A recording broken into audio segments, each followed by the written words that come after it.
आज पढ़ाऊंगी tissue. Tissue क्या होता है हमारा। टिश्यू से पहले, टिश्यू बताने से पहले जो हमने पहला चैप्टर पढ़ा था सेल, उसमें सेल में हमने क्या पढ़ा था कि जितने भी ऑर्गेनिज्म काम करता है वो किसके द्वारा होते हैं, सेल के द्वारा होते हैं। ठीक है, कुछ दो तरीके के ऑर्गेनिज्म बताए थे, एक यूनिसेल्युलर और एक मल्टीसेल्युलर। यूनिसेल्युलर में सारा काम एक सेल करता है और मल्टीसेल्युलर में अलग अलग काम करने के लिए अलग अलग सेल्स होते हैं। ठीक है, जब कई सारे सेल्स मिलकर किसी एक पर्टिकुलर काम को करते हैं तो उन ग्रुप ऑफ सेल्स को हम क्या नाम देते हैं, टिश्यू नाम देते हैं। इसीलिए लिखा है tissue is a group of sales having similar origin, structure and function, जिनका ओरिजिन और स्ट्रक्चर और फंक्शन तीनों चीज सेम हो। ठीक, यानी ऐसे सेल्स का ग्रुप जो मिलकर किसी एक पर्टिकुलर फंक्शन को करता है उसे हम कहते हैं टिश्यू। इसकी जो हम स्टडी करते हैं टिश्यू की, जिस ब्रांच ऑफ साइंस में हम इसकी स्टडी करते हैं उसे हिस्टोलॉजी कहा जाता है। बहुत सारे सेल्स को मिलाते हैं तो हमारा टिश्यू बनता है, बहुत सारे टिश्यू को मिलाएंगे तो हमारा ऑर्गन बनेगा, बहुत सारे ऑर्गन्स को मिलाएंगे तो ऑर्गन सिस्टम बनता है, और बहुत सारे ऑर्गन सिस्टम्स को मिलाएंगे तो हमारा ऑर्गेनिज्म बनता है। ठीक, हम लोग क्या है, एक ऑर्गेनिज्म है। हमारे शरीर के अंदर बहुत सारे सिस्टम है, जैसे सर्कुलेटरी सिस्टम हो गया, ठीक है, एक्सक्रीटरी सिस्टम हो गया, रेस्पिरेटरी सिस्टम हो गया। हर सिस्टम में कुछ ना कुछ ऑर्गन्स यूज होती है। जैसे अगर हम रेस्पिरेटरी कर रहे हैं तो हमारे पास लंग्स होने चाहिए, ठीक, नोज होनी चाहिए, तो वो हमारे ऑर्गन्स हो गए। ये ऑर्गन्स किससे मिलकर बने हैं, टिश्यू से।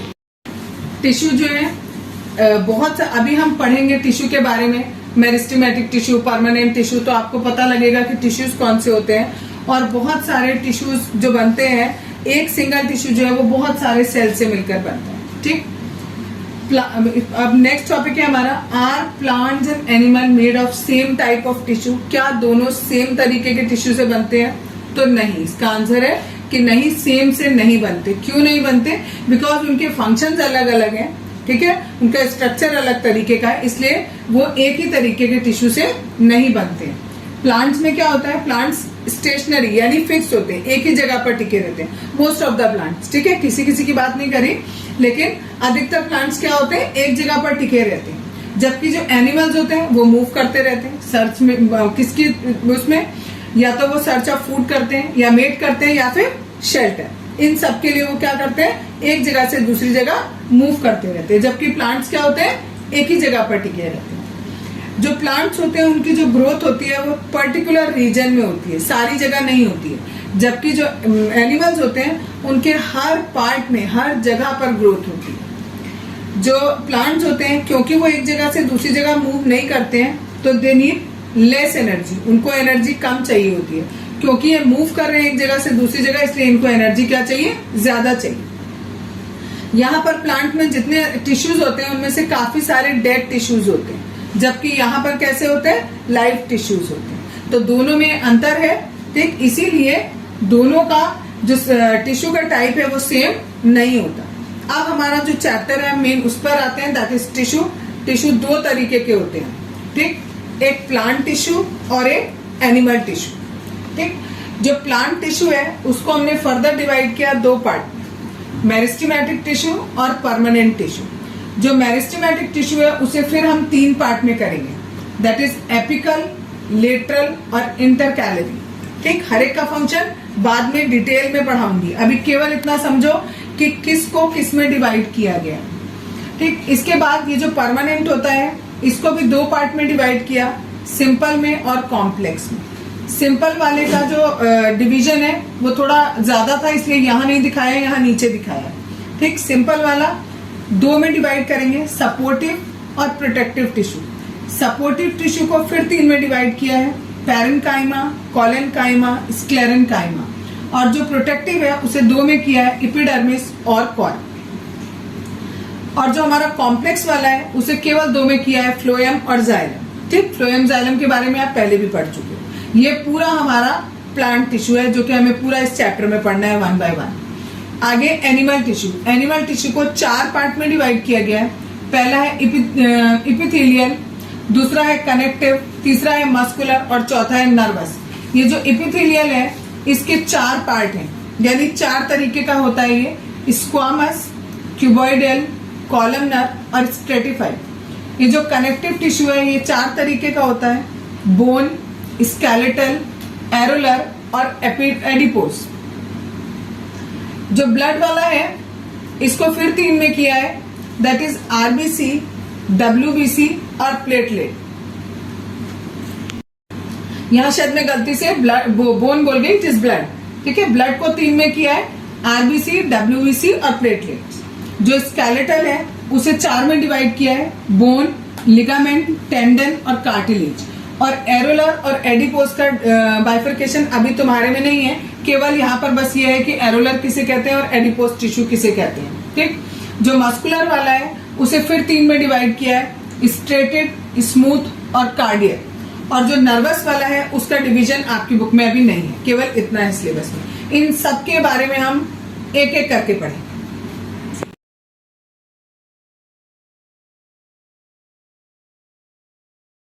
आज बताऊंगी मेरिस्टेमेटिक टिश्यू।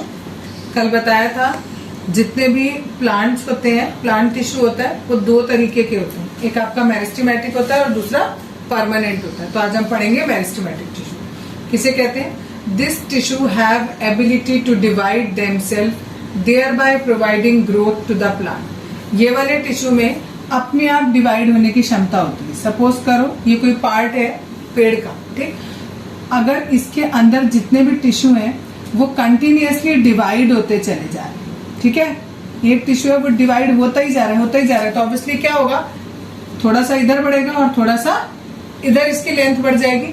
तो दैट मीन्स इसमें एबिलिटी होती है डिवाइड होने की, जिसकी वजह से ये क्या प्रोवाइड करता है, पेड़ को लंबाई, ठीक है, लंबा होता चला जाता है, ग्रोथ प्रोवाइड करता है ये meristematic tissue. As the cell of this tissue are very active, they have dense cytoplasm, thin cellulose wall and prominent nuclei and lack of vacuoles। ये सारी मेरिस्टेमेटिक टिश्यू की खास बातें लिखी।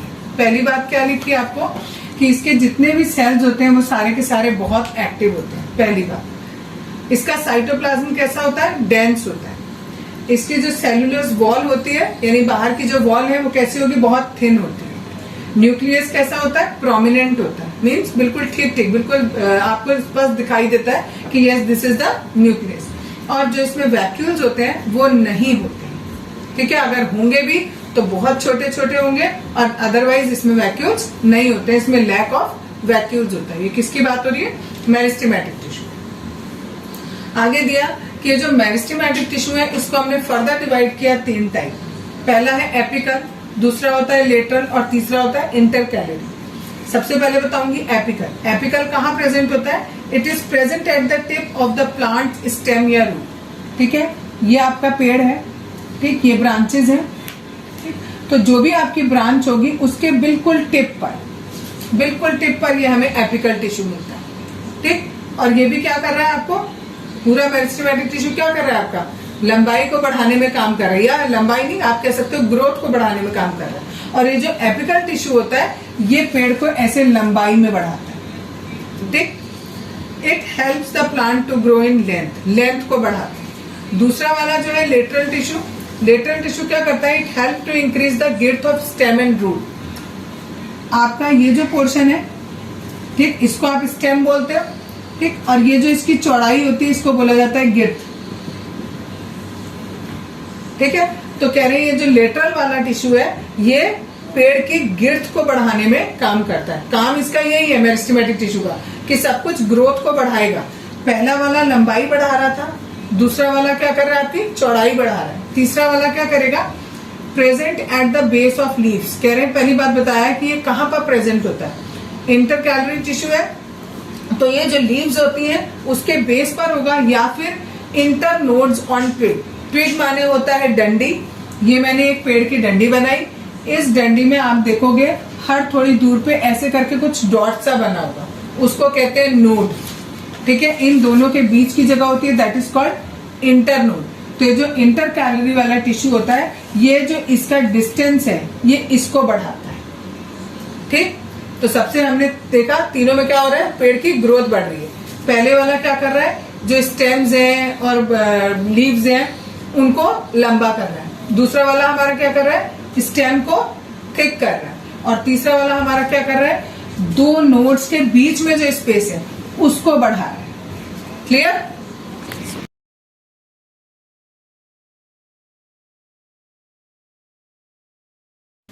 आज बताऊंगी परमानेंट टिश्यू।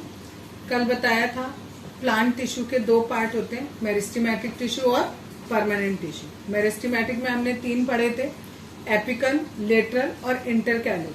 ठीक है, आज बताऊंगी परमानेंट टिश्यू।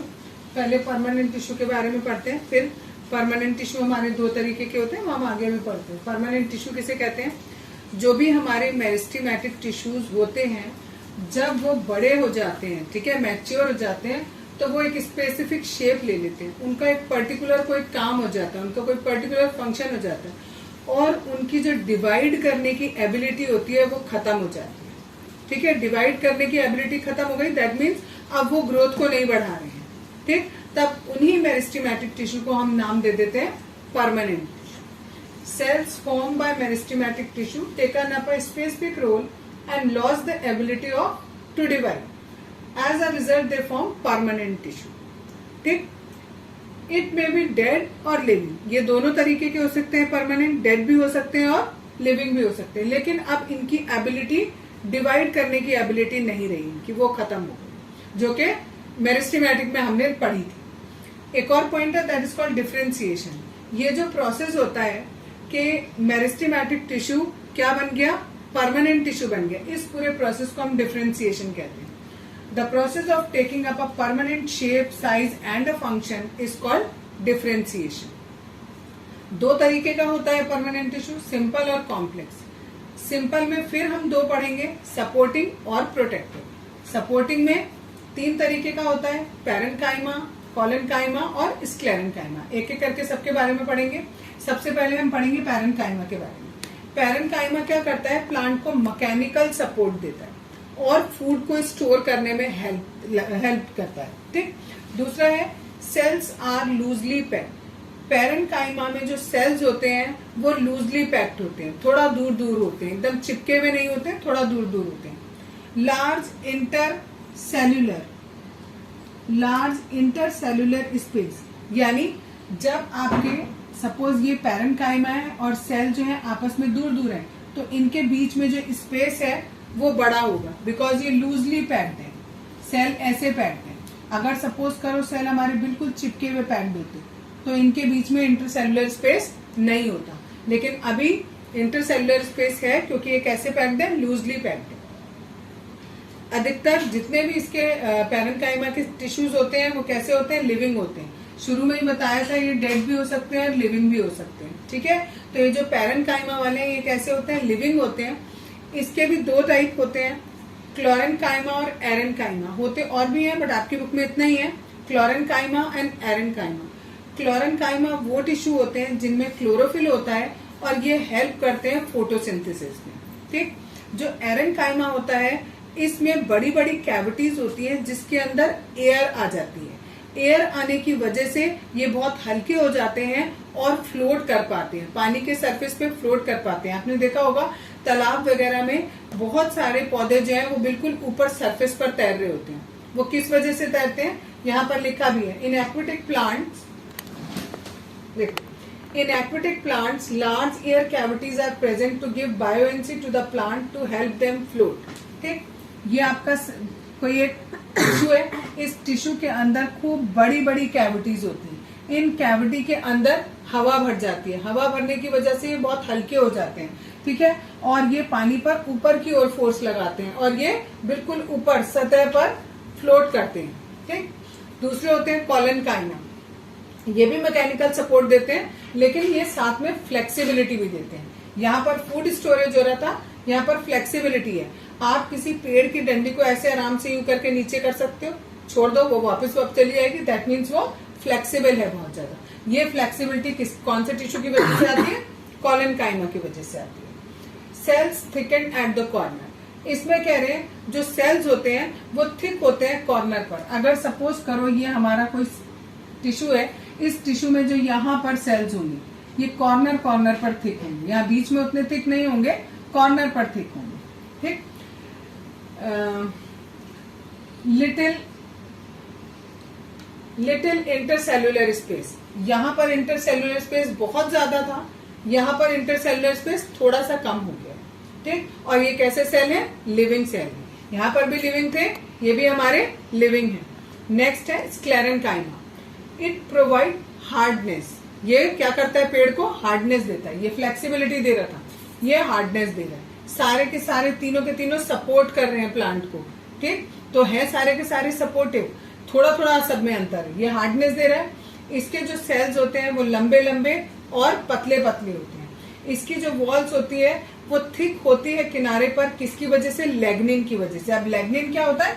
लैग्निन के आगे मैंने लिखा है सीमेंटिक मटेरियल। जैसे आप कोई ये दो ईंटें हैं, अगर आपकी इन दो ईंटों को आप जोड़ने के लिए बीच में सीमेंट लगाते हो, ठीक इसी तरीके से इसमें भी होता है कि जो आपके टिश्यूज होते हैं उन टिश्यू के अंदर बहुत सारे सेल्स होते हैं।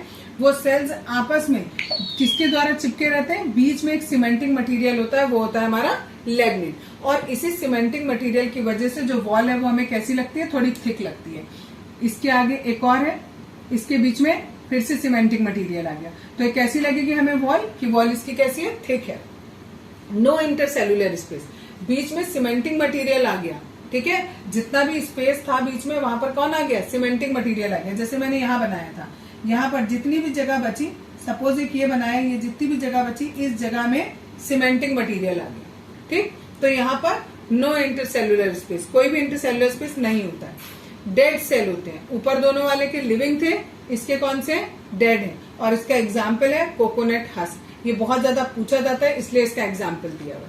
ठीक है, ये पूछा जाएगा कि कोकोनट हस्क जो है, कोकोनट हस्क मतलब जो कोकोनट के ऊपर बाल होते हैं, ठीक है, वो किसका एग्जाम्पल है? तो वो स्क्लेरेंकाइमा का।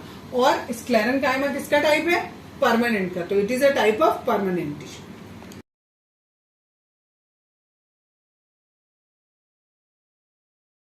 आज बताऊंगी प्रोटेक्टिव टिश्यू। अब तक हम क्या पढ़ चुके? प्लांट टिश्यू आपको बताया था। प्लांट टिश्यू में दो तरीके के बताए थे, एक मेरिस्टेमेटिक और एक परमानेंट। मेरिस्टेमेटिक वाला हम पूरा पढ़ चुके। परमानेंट दो में जो है आपको दो तरीके के होते हैं, एक सिंपल होता है, एक कॉम्प्लेक्स होता है। ठीक, कॉम्प्लेक्स वाला बाद में पढ़ेंगे, अभी हम सिंपल पढ़ रहे हैं। सिंपल वाले मैंने फिर आपको दो तरीके के बताए थे, एक सपोर्टिंग और एक प्रोटेक्टिव। सपोर्टिंग में हमने कल तीन पढ़े थे, पैरेन्काइमा, कोलेनकाइमा और स्क्लेरेंकाइमा। आज हम पढ़ेंगे प्रोटेक्टिव वाला। प्रोटेक्टिव में भी दो तरीके के होते हैं, एक एपिडर्मिस और एक कॉर्ड। एपिडर्मिस किसे कहते हैं? It is the outermost single layer of cells. जो भी आपकी चीज है, जो भी आपका ऑब्जेक्ट है, पेड़ है, पेड़ के जो बाहर का, सबसे बाहर का जो सरफेस है, दैट इज कॉल्ड एपिडर्मिस। क्योंकि ये सबसे बाहर का है तो ये क्या करेगा? जितनी भी चीज अंदर होंगी उसको प्रोटेक्ट करेगा। तो it protects the part of the plant. ठीक है, नेक्स्ट है on aerial part of it often secretes a waxy water resistance layer in protection against loss of water। क्या होता है? एपिडर्मिस क्या करता है? जितना भी पार्ट हमारा एरियल पार्ट है प्लांट का, मीन्स जितना भी पार्ट प्लांट का जमीन के ऊपर है, उस वाले पार्ट में एक चीज सिक्रेट करता है जो कैसी होती है? वैक्सी होती है, मीन्स वैक्स के जैसी चिपचिपी होती है, जिसकी वजह से वाटर जो है, वाटर रेजिस्टेंस लेयर ऊपर लग जाती है। वाटर रेजिस्टेंस लेयर का मतलब है कि पेड़ के अंदर जितना भी पानी है वो बाहर नहीं निकल के आ पाएगा। इसीलिए कहा है यहाँ पर वाटर रेजिस्टेंस लेयर। किसको कहा है? इस वैक्सी लेयर को। ऊपर एक वैक्स लग गया, ठीक, सिंपल सा ऐसा समझो, ये एक मार्कर है, इसके ऊपर अगर मैं वैक्स लगा दूंगी तो अगर इसके अंदर की इंक हमें बाहर निकालनी होगी तो वो नहीं निकल पाएगी। क्यों? क्योंकि मैंने ऊपर क्या लगा दिया? वैक्स लगा दिया। सेम इसी तरीके से होता है, पेड़ पर बाहर जो है वो वैक्स की लेयर लग जाती है, जिसकी वजह से पानी बाहर नहीं आ पाता है। अगली बात इसी के बारे में, it is continuous layer without intercellular space.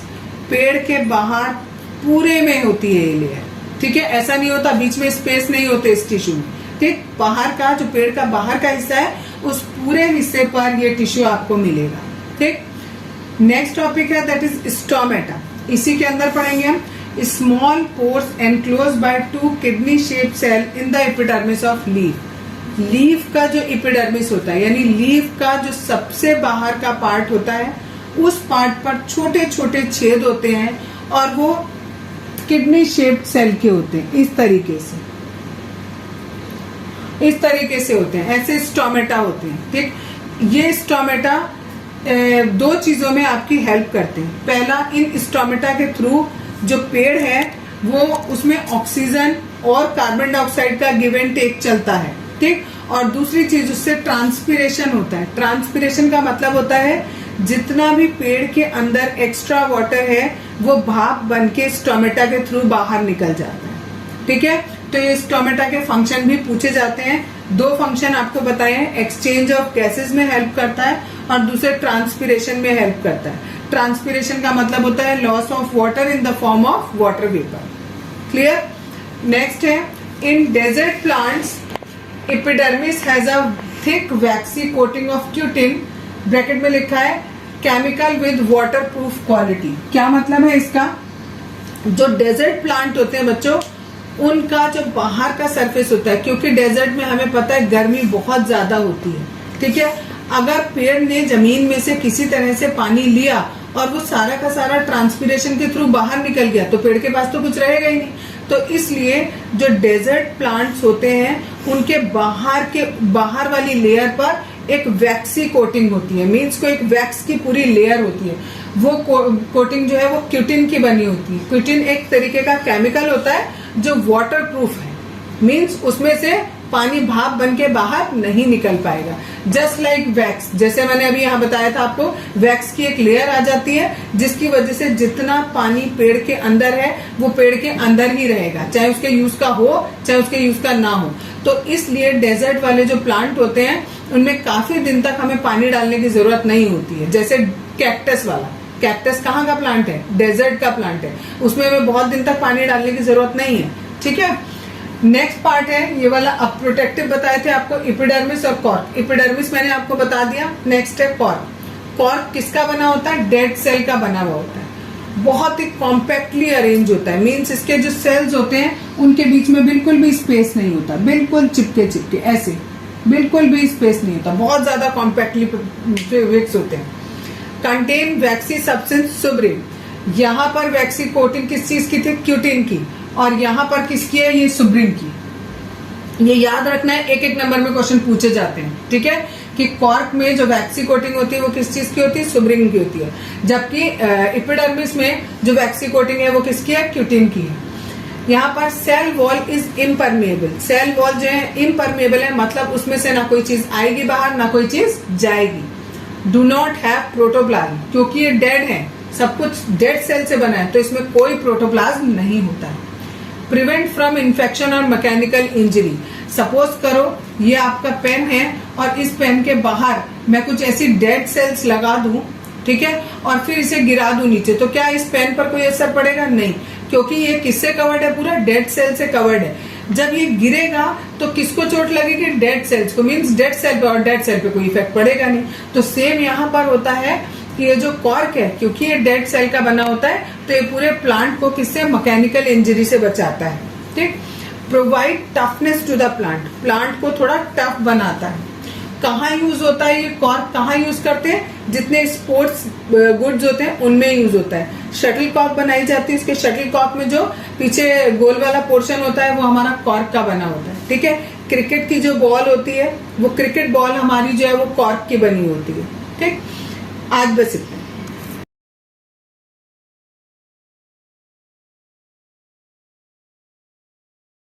आज बताऊंगी कॉम्प्लेक्स टिश्यू। शुरू से देखते हैं क्या क्या पढ़ा हमने।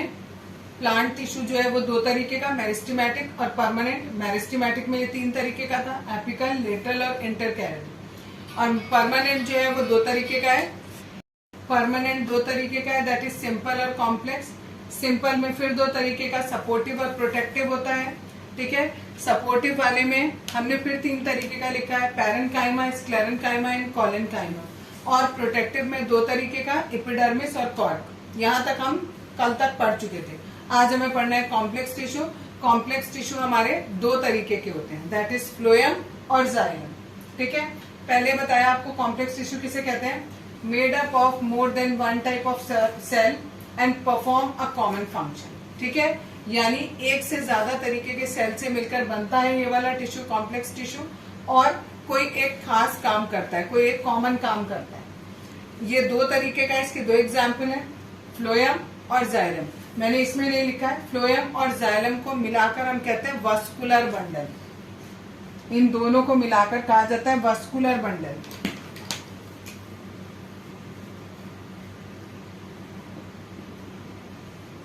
ठीक है, ये दोनों के दोनों ही कंडक्टिंग टिश्यू होते हैं, कुछ ना कुछ कंडक्ट करेंगे, कोई भी सामान इधर से उधर लेके जाएंगे। जाइलम जो होता है वो हमारा क्या, ये 4 चीजों से मिलकर बना होता है। इट कंसिस्ट ऑफ 4 चीजों से मिलकर बना होता है, that is tracheid, vessel, parenchyma और फाइबर। ठीक है, इसमें जब आप देखोगे पैरेन्काइमा लिखा होगा तो बुक में आपकी जाइलम पैरेन्काइमा लिखा होगा, जिससे आप वो जो पहला वाला पैरेन्काइमा था उसमें और इसमें डिफरेंशिएट कर पाओ। ठीक है, जाइलम पैरेन्काइमा लिखा होगा और जाइलम फाइबर लिखा होगा। ठीक, ट्रेकाइड जो होते हैं वो कैसे होते हैं, have tabular structure and transport water and mineral vertically. क्या करेंगे, ये टेबुलर स्ट्रक्चर होता है, मीन्स इस तरीके से ये स्ट्रक्चर इनका होता है, और क्या ट्रांसपोर्ट करते हैं, वाटर और मिनरल को ट्रांसपोर्ट करते हैं। वेसल भी बिल्कुल सेम ऐसे ही होते हैं जैसे ट्रेकाइड्स होते हैं। पैरेन्काइमा में क्या होता है, स्टोर फूड, फूड को स्टोर करता है, and help in side way conduction of water. जो आपका ये ट्रेकाइड था ये तो पानी का मूवमेंट ऊपर की ओर लेके जा रहा है, लेकिन जो ये पैरेन्काइमा है, ये जो साइड वाली ब्रांचेस हैं उनमें पानी कौन लेके जा रहा है, ये जाइलम पैरेन्काइमा लेके जाएगा। फाइबर क्या करता है, xylem fibre supportive in function, जितना भी ये पूरा काम कर रहे हैं इन सब काम में हेल्प कर रहा है। ठीक है, तो ये एज अ सपोर्टर है यहाँ पर। अब आया फ्लोएम। फ्लोएम जो है इट कंसिस्ट ऑफ, फ्लोएम में भी जिस तरीके से जाइलम में 4 चीजें होती हैं उसी तरीके से फ्लोएम में भी 4 चीजें होती हैं। पहला है सीवी, दूसरा होता है कंपेनियन सेल्स, यहाँ सेल भी लिखना है, कंपेनियन सेल्स। तीसरा होता है फ्लोएम फाइबर और चौथा होता है फ्लोएम पैरेन्काइमा। सीवी क्या होते हैं, tabular cells with perforated walls. जैसे ये टैबुलर सेल्स बनाए थे, इनमें यहाँ पर छेद होते हैं, उसको कहते हैं परफोरेटेड वॉल। ठीक है, दूसरा है कंपेनियन सेल्स। ये क्या करते हैं, regulate the activity of sugar. जितना भी आपने खाना है यहाँ पर, ठीक है, उसकी एक्टिविटी को रेगुलेट करेंगे, मींस कंट्रोल करेंगे। फाइबर क्या काम करते हैं, इसके जो सेल्स होते हैं वो सारे के सारे डेड होते हैं और ये मैकेनिकल सपोर्ट देते हैं। पैरेन्काइमा क्या करता है, इट स्टोर फूड, ये खाने को स्टोर करके रखता है।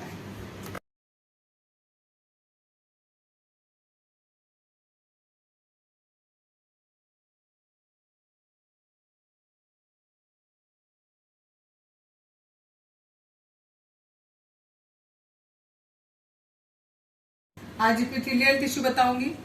सबसे पहले जो एनिमल टिश्यू है, एनिमल टिश्यू हमारा 4 तरीके के एनिमल टिश्यू होते हैं। उसमें हमारा पहला इपिथेलियल है, दूसरा कनेक्टिव, तीसरा मस्कुलर और चौथा नर्वस।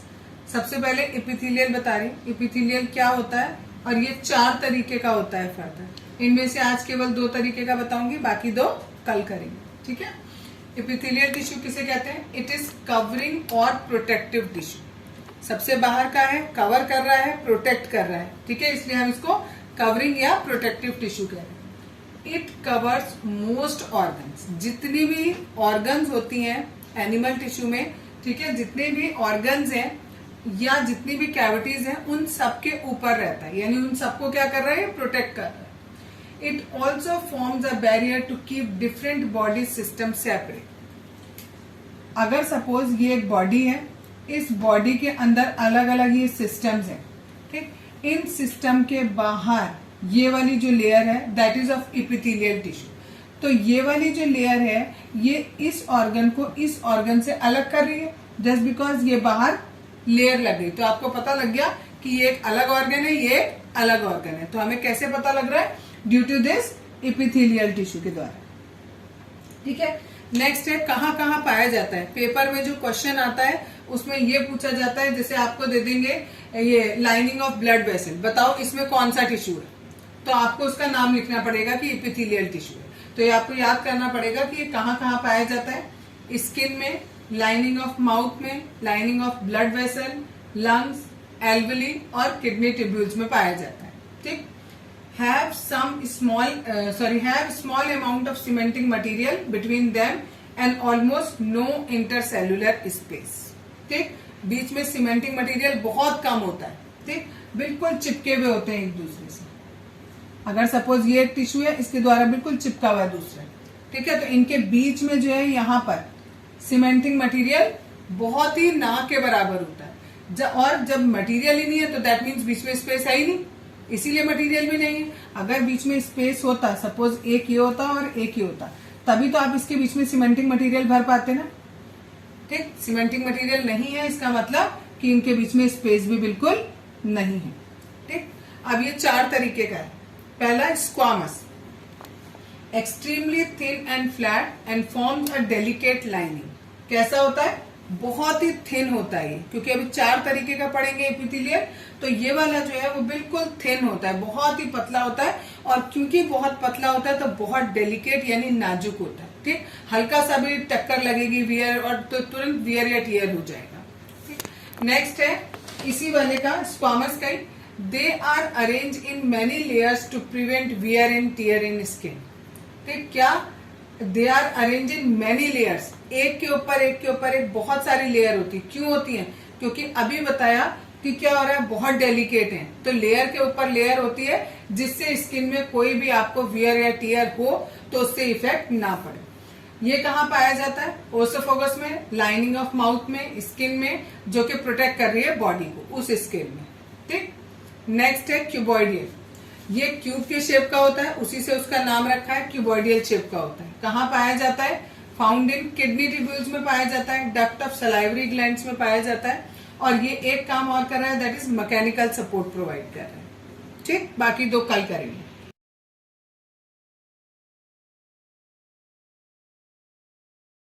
आज बताऊंगी कॉलमनर टिश्यू. ठीक है, कल बताया था एनिमल टिश्यू चल रहा था. एनिमल टिश्यू के 4 पार्ट होते हैं, इपिथेलियल, कनेक्टिव और मस्कुलर. और मस्कुलर के अलावा नर्वस. 4 तरीके के हैं. इपिथेलियल में 4 टाइप होते हैं, स्क्वामस, क्यूबॉइडियल, कॉलमनर और स्ट्रेटिफाइड. ठीक है, स्ट्रेटिफाइड. ठीक, कल 2 बता दिए थे, स्क्वामस और क्यूबॉइडियल. आज बताऊंगी कॉलमनर. कॉलमनर कैसा होता है? पिलर लाइक स्ट्रक्चर होता है, लंबे लंबे होते हैं, जैसे कॉलम्स बनते हैं. ठीक है, जैसे आप कॉलम बनाते हो इस तरीके के लंबे लंबे कॉलम्स होते हैं. कहाँ पाया जाता है? Found in lining of stomach. Stomach की लाइनिंग में, स्मॉल और लार्ज इंटेस्टाइन में पाए जाते हैं. और जो हमारा रेस्पिरेटरी ट्रैक्ट होता है उसमें छोटे छोटे सीलिया होते हैं. सीलिया मीन्स छोटे छोटे बाल जैसा स्ट्रक्चर होता है, वो होता है. वो जब मूव करता है तो हमारी नाक के अंदर जो मुकस होता है वो आगे आगे बढ़ता जाता है और पूरा रास्ता जो है वो क्लियर होता जाता है.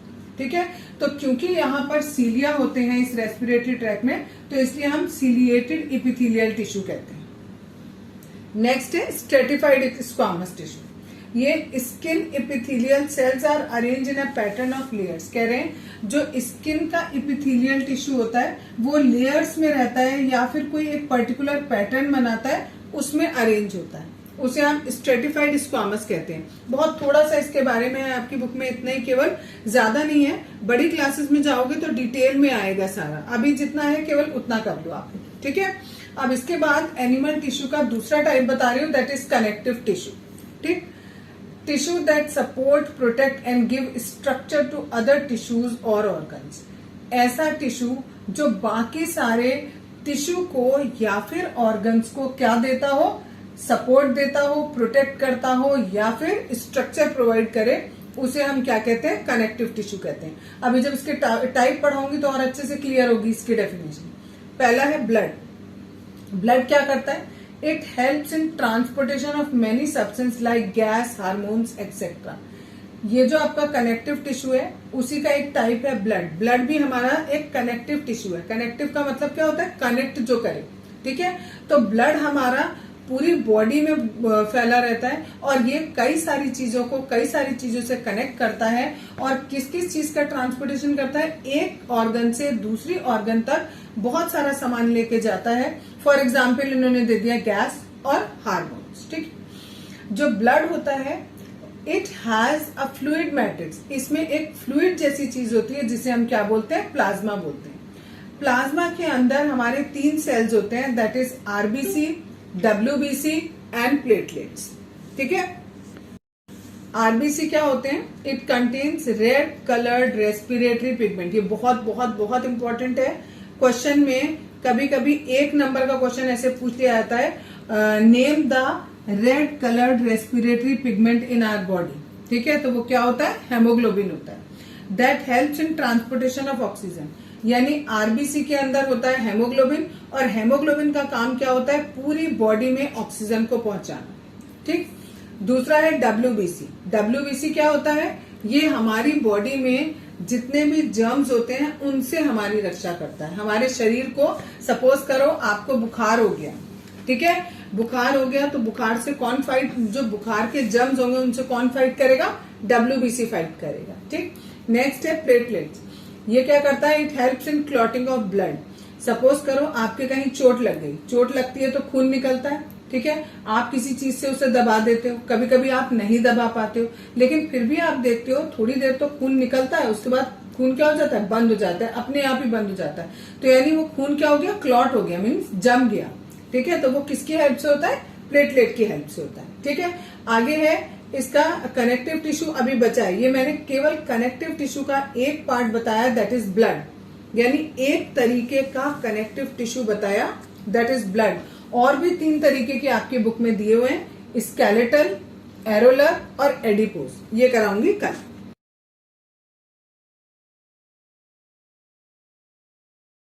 कल तुम लोगों को बताया था कनेक्टिव टिश्यू। कनेक्टिव टिश्यू में 4 तरीके के टिश्यूज होते हैं आपके, that is blood, skeletal, areolar और एडिपोज। जिसमें से ब्लड वाला मैंने कल बता दिया था, आज बताऊंगी स्केलेटल टिश्यू। स्केलेटल टिश्यू के कई पार्ट हैं, जैसे bone. It forms a framework to support body. पूरी बॉडी को सपोर्ट करने के लिए हमारी पूरी बॉडी में क्या है, हड्डियां है। अगर हड्डियां नहीं होंगी हमारे शरीर में तो हमारा पूरी बॉडी क्या है, एक मांस का टुकड़ा है खाली। ठीक है, it is strong and non flexible. Strong होते हैं, बहुत मजबूत होता है स्केलेटन हमारा, और नॉन फ्लेक्सिबल होता है, मीन्स फ्लेक्सिबल नहीं होता है। They are embedded in hard matrix that is made up of calcium and phosphorus compound. कह रहे ये जो बोन है ये किस चीज से बनी हुई होती है, बहुत ही हार्ड मैट्रिक्स होता है। मैट्रिक्स मतलब आप ऐसे समझ लो अभी कि एक तरीके का लिक्विड होता है जिसके अंदर ये बोन्स वगैरह रहती हैं। ठीक है, यानी बोन किसकी वजह से हार्ड होती है वो चीज समझ सकते हो आप, उसको मैट्रिक्स कह सकते हो। और वो कह रहे हैं उस मैट्रिक्स के अंदर आपके कैल्शियम के और फॉस्फोरस के कंपाउंड्स होते हैं। ठीक, ये बोन में केवल इतना ही पार्ट है। नेक्स्ट है लिगामेंट। लिगामेंट किसे कहते हैं, 2 bones are connected to each other by it. 2 bone है, 2 बोन को बीच में जो जोड़ता है उसको हम क्या कहते हैं, लिगामेंट कहते हैं।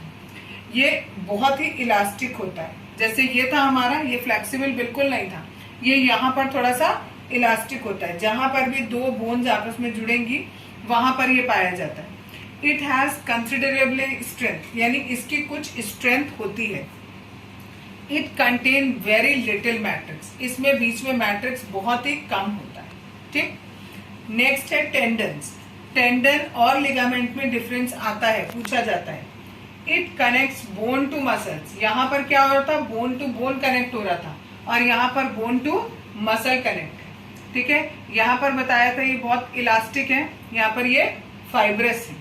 ठीक, फाइब्रस का मीन्स होता है जैसे बिल्कुल हल्का हल्का धागे धागे जैसी जो स्ट्रक्चर होता है उसको हम फाइब्रस बोल देते हैं। दे हैव ग्रेट स्ट्रेंथ, यहाँ पर बताया था कंसिडरेबल स्ट्रेंथ है, ठीक ठाक है स्ट्रेंथ, और यहाँ पर ग्रेट स्ट्रेंथ है, बट लिमिटेड फ्लेक्सिबिलिटी, लेकिन यहाँ पर फ्लेक्सिबिलिटी नहीं है। ये डिफरेंस आता है इन दोनों के बीच में, लिगामेंट और टेंडन के बीच में। लास्ट पार्ट इसका बच्चा कनेक्टिव टिश्यू का, that is called cartilage. It has widely spaced cell, यानी इसके जो सेल्स होते हैं उनके बीच में अच्छा खासा स्पेस होता है। It smoothens bone surface at joint, जहां पर 2 बोन जो है वो जॉइंट होती हैं उस जगह के सरफेस को थोड़ा सा स्मूथ बनाता है। कहां पर पाया जाता है, present in knows, year, trachea and larynx. ये जो नोज का आगे का पार्ट होता है जो बिल्कुल सॉफ्ट सॉफ्ट होता है, दैट इज कार्टिलेज। कान का ये वाला नीचे वाला जो पोर्शन है, ठीक है, दैट इज कॉल्ड कार्टिलेज। ठीक, नेक्स्ट है इसी में solid matrix is composed of protein and sugar. यहाँ पर जो मैट्रिक्स है उसमें क्या क्या चीजें हैं, प्रोटीन और शुगर है। यहाँ पर जो मैट्रिक्स था उसमें कौन था, कैल्शियम और फास्फोरस था। ये बोन की बात हो रही थी, और वो किसकी बात हो रही है, कार्टिलेज की बात हो रही है। ये आपका कनेक्टिव टिश्यू में से जो हमने स्केलेटल वाला बोला था वो पार्ट हमारा खत्म हो गया। अब नेक्स्ट है एरोलर, यही कनेक्टिव का ही एक टाइप है। ये एरोलर टिश्यू कहाँ पाया जाता है, found between skin and muscles, या फिर around blood vessels and nerves and in bone marrow. इन सारी जगहों पर ये पाया जाता है। नेक्स्ट है सपोर्ट इंटरनल ऑर्गन, जितने भी शरीर के अंदर के ऑर्गन्स हैं उन्हें सपोर्ट देता है और हेल्प करता है कोई भी टिश्यू को रिपेयर करने में। ठीक, अगर कोई भी टिश्यू में कोई दिक्कत आ जाती है, कोई खराब हो जाता है, तो उसको रिपेयर करने में ये हेल्प करता है। लास्ट है एडिपोज। लास्ट है adipose, it is found between the skin and between internal organs. Skin और जो इंटरनल ऑर्गन के बीच की जगह होती है वहां पर ये एडिपोज पाया जाता है।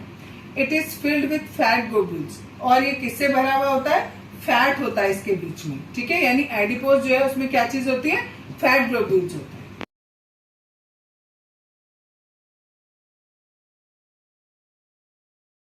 एनिमल टिश्यू पढ़ा रही थी, एनिमल टिश्यू में एपिथेलियल और कनेक्टिव टिश्यू हो गया था। अब तीसरा है दैट इज मस्कुलर टिश्यू। ठीक है, मस्कुलर टिश्यू जो है उसको हम मसल फाइबर भी बोलते हैं। किसके लिए रिस्पॉन्सिबल होता है, मूवमेंट के लिए। जितना भी बॉडी में मूवमेंट होगा वो किसकी वजह से होगा, इस मस्कुलर टिश्यू की वजह से होता है। इस मस्कुलर टिश्यू में हमारे पूरे उसमें मसल्स होती हैं। उन मसल्स के अंदर एक स्पेशल प्रोटीन होता है जिसका नाम होता है कॉन्ट्रैक्टाइल। ठीक है, इसका काम होता है कॉन्ट्रैक्ट करना और रिलैक्स करना, और इसी की वजह से मूवमेंट होता है। जब हमारी मसल्स जो है वो कॉन्ट्रैक्ट करेंगी और रिलैक्स करेंगी तो उसी से हमारी बॉडी में मूवमेंट होगा, और वो किसकी वजह से होता है, कॉन्ट्रैक्टाइल नाम का प्रोटीन होता है इसके अंदर, उसकी वजह से ऐसा होता है। अब ये जो मस्कुलर टिश्यू है ये फर्दर 3 तरीके का होता है, दैट इज स्ट्रेटेड, दूसरा स्मूथ और तीसरा कार्डियक। ठीक है, स्ट्रेटेड मसल्स किसे कहते हैं, they are mostly attached to bone. ये अधिकतर किससे जुड़ी रहती है, बोन से जुड़ी हुई रहती है। इसके जो सेल्स होते हैं वो कैसे होते हैं, लंबे होते हैं, सिलेंड्रिकल होते हैं, अनब्रांच मतलब ब्रांच नहीं होती इनमें, और मल्टी न्यूक्लिएटेड यानी एक से ज्यादा न्यूक्लियस होते हैं इनके। ये किसमें हेल्प करते हैं, हेल्प इन बॉडी मूवमेंट। पूरा मस्कुलर टिश्यू है, मूवमेंट में ही हेल्प करेगा। ठीक है, तो अगला दिया है it shows alternate light and dark bands. जहां पर भी आपकी मसल होगी ये ऐसे लाइट और डार्क कलर के बैंड्स दिखाई देंगे। ठीक है, जहां मैंने काला किया है ये काले बैंड, और वहां बीच में लाइट कलर के बैंड्स दिखाई देंगे। इसी वजह से इसका नाम स्ट्रेटेड है। स्ट्रेटेड का मतलब भी होता है आपके अलग अलग स्ट्रिप्स दिखाई देती हैं उसमें, तो इसीलिए इसको हम नाम देते हैं स्ट्रेटेड मसल। ठीक है, अगला पॉइंट है इसमें voluntary muscles. Muscles present in our limbs move when we want them to and stop when we so decide. यानी वॉलेंट्री मीन्स होता है हमारी इच्छा से। हमारा मन होता है, जब हमारा मन होता है हम अपने हाथ को ऐसे हिला लेते हैं, मन नहीं है हमने हाथ नहीं हिलाया। ठीक है, या हमारा मन कर रहा है कि हमारा हाथ हिल रहा है, हम रोक दें हाथ को, तो हमने रोक दिया हाथ को। ठीक है, तो जो ऐसा मूवमेंट होता है जो हम अपनी इच्छा से करते हैं, वॉलेंट्री मीन्स होता है अपनी इच्छा से करना। ठीक है, तो ऐसा मूवमेंट, ऐसी मसल्स का मूवमेंट या ऐसी मसल्स जो हमारी इच्छा से मूव करें उन्हें हम कहते हैं वॉलेंट्री मसल्स। ठीक है, दूसरी होती है इनवॉलेंट्री मसल्स, जो कि मैंने यहाँ पर लिखा हुआ है स्मूथ वाले में। इनवॉलेंट्री मसल्स होती है जैसे आपकी आंखों का झपकना। ठीक है, आपकी हार्ट बीट, आप उसे रोक सकते हो मन करे तो, नहीं रोक सकते। ठीक है, आपने खाना खाया, खाना खा के गले में खाना गया, उसके बाद फूड पाइप में अपने आप ही अंदर चला गया, क्या आप उसे रोक सकते हो, नहीं रोक सकते। तो वो कैसा है, सब इनवॉलेंट्री है, तो वो स्मूथ मसल का काम होता है। दे आर इनवॉलेंट्री यूनिन्यूक्लिएटेड, इनमें केवल एक न्यूक्लियस होता है और स्प्लिंडल शेप होता है। स्प्लिंडल शेप आपका ऐसे मान लो, इस तरीके का, बीच में यहाँ न्यूक्लियस होता है। ठीक है, और ये कैसे इनवॉलेंट्री होती है। इनवॉलेंट्री का मीनिंग लिखा हुआ है आपको, और ये भी बताया हुआ है कि इनवॉलेंट्री का मतलब क्या है। Movement of food in alimentary canal. Alimentary canal में जब फूड आपका जाता है तो वो कैसे होता है, अपने आप ही चला जाता है, आप उसे ना रोक सकते हो ना आप उसे स्टार्ट कर सकते हो, ठीक है। और भी दिया है, और the contraction and relaxation of blood vessels. आपकी बॉडी के अंदर जो ब्लड वेसल्स हैं वो कब कॉन्ट्रैक्ट होंगी, कब रिलैक्स होंगी, ये इसको आप कंट्रोल नहीं कर सकते। तो ये मूवमेंट कैसे हुए, हमारे इनवॉलेंट्री मूवमेंट्स हुए, ठीक है। वी कैन नॉट स्टार्ट और स्टॉप देम, हम इन्हें ना तो स्टार्ट कर सकते हैं ना हम इन्हें स्टॉप कर सकते हैं। फाउंड इन, कहाँ पाई जाती है ये वाली muscle, found in iris of eyes, ठीक है। दूसरा in ureters, in the branches of lungs, इन सारी जगहों पर पाई जाती है। क्वेश्चन ऐसे पेपर में आ सकता है कि आप ये बताओ ब्रांचेस ऑफ लंग में कौन सी मसल पाई जाती है, तो स्मूथ मसल पाई जाती है, ठीक है। ये वाली जो स्मूथ मसल्स होती हैं इनके सेल्स भी लंबे होते हैं लेकिन स्प्लिंडर शेप होते हैं। यहाँ पर हमारा था सिलेंड्रिकल शेप, वहां कैसा है, स्प्लिंडर शेप है। अभी मैंने आपको बना के बताया स्प्लिंडर शेप कैसी होती है। एंड यूनिन्यूक्लिएटेड, इसमें भी एक ही न्यूक्लियस है। एंड ऑल्सो कॉल्ड अनस्ट्रेटेड, क्योंकि इसमें स्ट्रिप्स नहीं होती, जैसे मैंने पहला वाला बताया था उसमें लाइट और डार्क स्ट्रिप्स थी, इसमें स्ट्रिप्स नहीं होती, इसलिए इसे हम अनस्ट्रेटेड भी कहते हैं, स्मूथ या अनस्ट्रेटेड। तीसरी मसल्स होती है cardiac muscles. These muscles are involuntary, only found in walls of heart. ये इनवॉलेंट्री हैं और केवल जो आपका हार्ट है उसमें पाई जाती है, यानी जो हार्ट की मसल्स होती हैं उनको आप कार्डियक मसल्स कह सकते हो, ठीक। दीज आर यूनिन्यूक्लिएटेड, इनमें भी एक न्यूक्लियस होता है। And branch in these muscles, और ब्रांच भी होती है इनमें। Muscles of heart show rhythmic contraction and relaxation through out the life. जो हार्ट के मसल्स हैं वो कंटिन्यूअसली एक बार ऐसे कॉन्ट्रैक्ट होंगी, अगली बार ऐसे रिलैक्स होंगी, फिर कॉन्ट्रैक्ट फिर रिलैक्स, और ये काम थ्रू आउट द लाइफ चलता रहता है। तो ये तीन है हमारी ऐसी जिनकी वजह से पूरे बॉडी में हमारा मूवमेंट हो रहा है, चाहे वो खाने का मूवमेंट हो, चाहे वो ब्लड का मूवमेंट हो, चाहे वेस्ट प्रोडक्ट का मूवमेंट हो, ठीक है, या हार्ट का मूवमेंट है। सारा मूवमेंट हमारा कौन करता है, ये मसल करती है। कौन सी, मस्कुलर टिश्यू जो है आपका।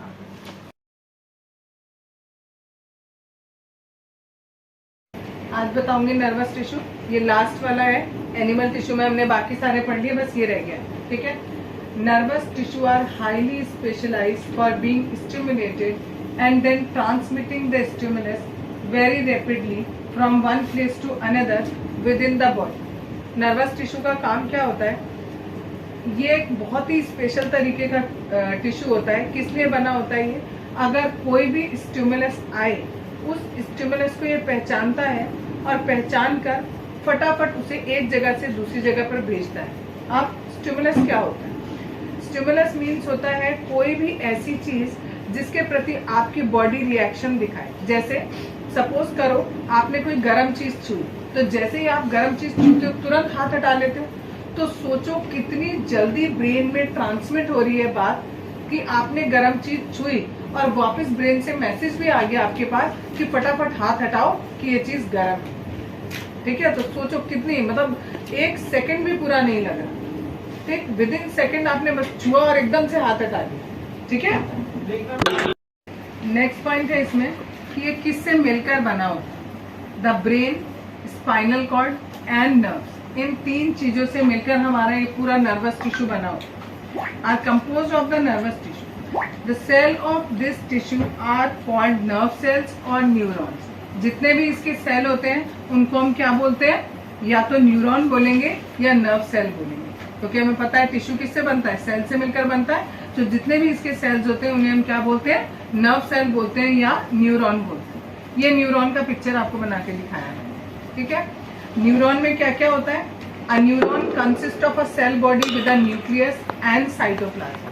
इसमें यहाँ बिल्कुल बीच में न्यूक्लियस होता है और जितना भी ये वाला पोर्शन है यहाँ पर इस जगह पर जो भी चीज होती है that is called cytoplasm, from which long thin hair like parts arise. इससे ये पतले पतले बाल के जैसे स्ट्रक्चर निकलते हैं, इनको डेंड्राइट्स बोलते हैं। जो भी कोई मैसेज, जैसे मैंने आपको बताया यहाँ पर कि जैसे ही आपने कोई गर्म चीज छुई फटाफट मैसेज जाता है, ब्रेन तक जाएगा और ब्रेन से वापस उस जगह तक आएगा। तो क्या होता है, सबसे पहले यहाँ पर इधर मैसेज आया, यहाँ से आगे गया, एक्सियन में गया, एक्सियन से नर्व एंडिंग पर गया, ये नर्व एंडिंग दूसरे न्यूरॉन से अटैच रहती है, ठीक है। इस तरीके से पूरी की पूरी चेन बनी रहती है, पूरी बॉडी में फैले रहते हैं, तो तुरंत फटाफट मैसेज कन्वे होता है, ब्रेन तक जाएगा और वापस जिस पार्ट पे आपको स्टिमुलस हुआ है उसी जगह पर वापस आप रिएक्शन करो, ठीक है।